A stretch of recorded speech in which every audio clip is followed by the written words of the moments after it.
mother is diagnosed with cancer. A teenager struggles with asthma. Or a child has a developmental problem. Their families naturally wonder why and how. Could the illness or disease be caused in part by the environment around us?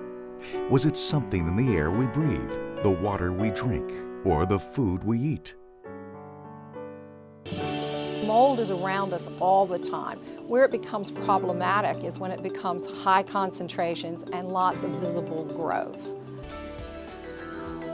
Hello, I'm Bob Cavlock. I'm the director of the National Center for Computational Toxicology. We're a group of computational chemists and computational biologists created within the Office of Research and Development about 2 years ago to bring new kinds of approaches for looking at the way the agency assesses chemical hazard and chemical risk.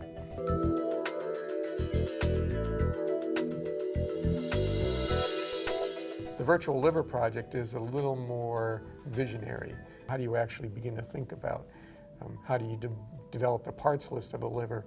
Where do you go to get that information, and how do you begin to encode it in such a way that we can create that virtual aspect of it? The ultimate goal, our goal is risk assessment, to help risk assessment. And the way in which we're hoping to do that is by building this model of the liver, which will essentially simulate the underlying mechanisms that you would expect to observe when a chemical actually enters the liver. In order to be able to understand what happens in the human liver, we have to be able to build this very detailed and descriptive model that is that captures all the details of what you expect to see in biology, or the relevant details that you would expect to see in human beings. To understand overall cellular function, we need to be able to combine this information.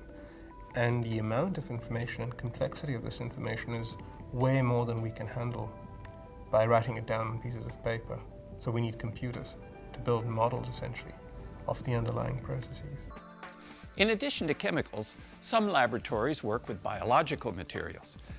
Al igual que los niveles de seguridad química, la EPA del RTP ha implementado un sistema que establece los niveles.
Racing is a great American sport, and like me, we all love our cars. Not only do we want them to go fast and run smooth, we want them to look good too. But sometimes we just can't help scraping a little paint here and there. Jeff Gordon takes the win at Talladega. Unbelievable.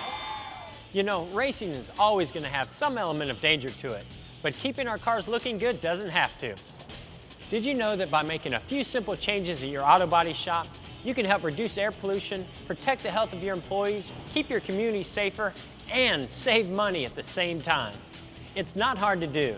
Join me in learning some easy steps you can take and some inexpensive technologies you can use that will help us all stay part of a winning team.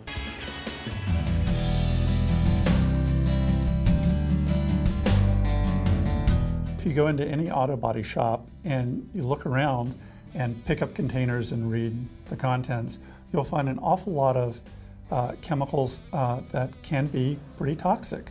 Isocyanates found in many paint shop materials are the leading cause of occupational asthma in the United States. If you become sensitized to isocyanates, essentially what happens is whenever you're exposed to it, you have an asthmatic reaction.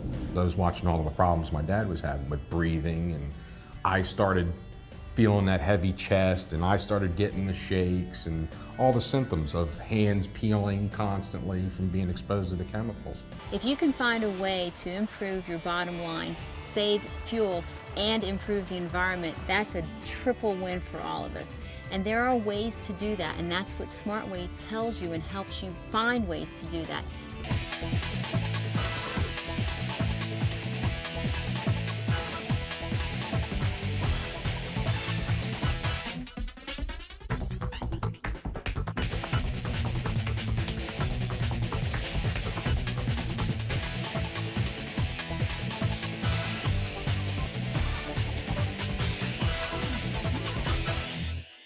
Climate change and air pollution aren't someone else's problem. They're everyone's problem. That's why EPA is taking action. For America's families, this is personal. As you can imagine, as a parent, it's really heartbreaking when you see your children struggling to breathe every day.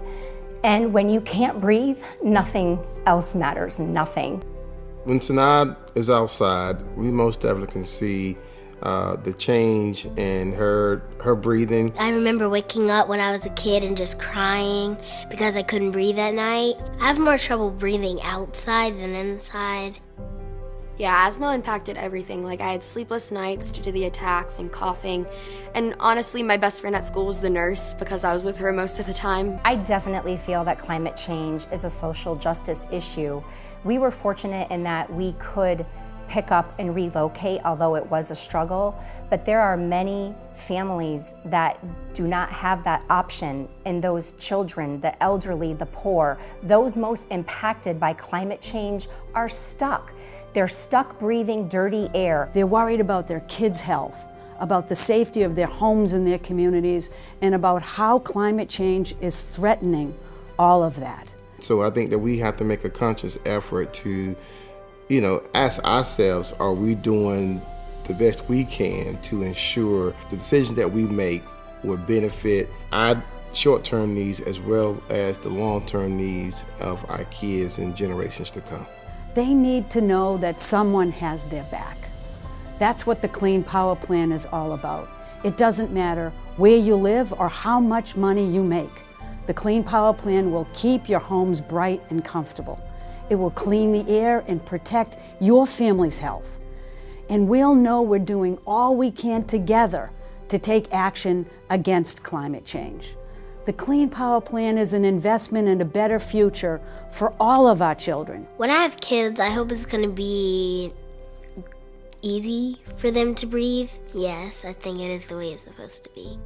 So get involved. Visit EPA.gov to learn more about the Clean Power Plan and find out how you can support climate action and protect your family and your community.